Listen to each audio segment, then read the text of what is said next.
Ivar the Boneless could not stand in a shield wall. He could not swing an axe beside his brothers. He built an army that conquered half of England anyway, and warriors twice his size feared him more than they feared each other.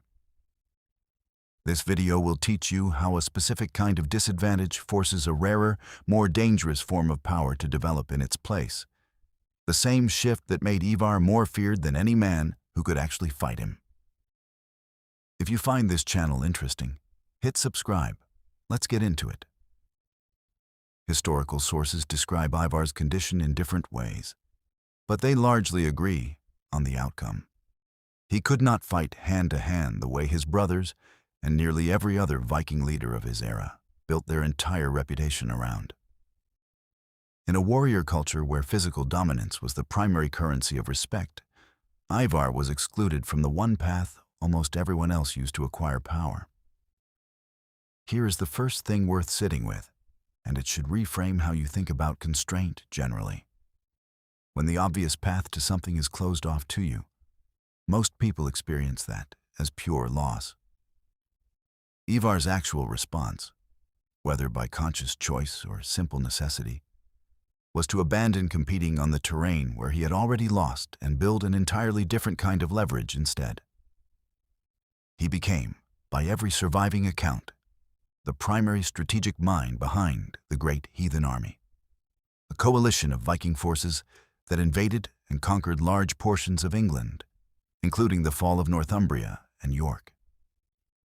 In practice, this means being blocked from the conventional route to a goal is not the same thing as being blocked from the goal itself. It sometimes forces the development of a rarer capability, strategic patience, precise planning, psychological leverage, that people who succeed easily through the obvious route never have any real reason to build. The most infamous episode connects directly to this. King Aelle of Northumbria had reportedly killed Ivar's father, Ragnar Lothbrok, by throwing him into a pit of venomous snakes. When Ivar's forces eventually captured Aelle, the execution carried out was the Blood Eagle, a ritualized, deliberately theatrical method of killing designed less to simply end a life and more to send an unmistakable message to every kingdom watching.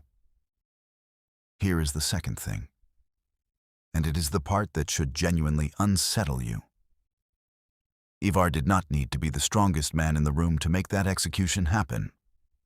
He needed control over what the execution meant. A death carried out with that level of calculated theater was not really about Aelle at all.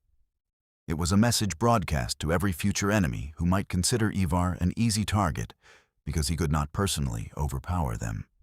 In practice, this means physical or literal strength is only one form of leverage, and often not the most durable one. Reputation, deliberately and precisely constructed, can make grown men who could physically overpower you avoid ever testing that fact, because the cost of being wrong about you has been made to look catastrophic in advance. This is a genuinely uncomfortable insight, because it means fear built through symbolic reputation does not require the thing it implies. Ivar's actual physical vulnerability never changed. What changed was that nobody wanted to be the one who discovered whether the reputation matched the reality. And that hesitation alone was enough to keep him safe among men who, one-on-one, could have killed him easily.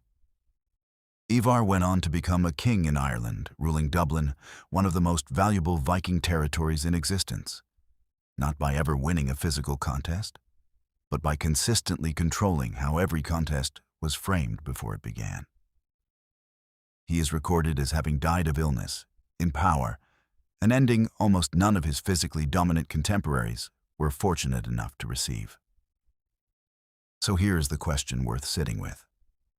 If the obvious path to something you want were closed off to you permanently, would you know how to find the less obvious form of leverage available to you instead? Or would you assume the door closing meant the whole room was off limits? Let me know what you think in the comments.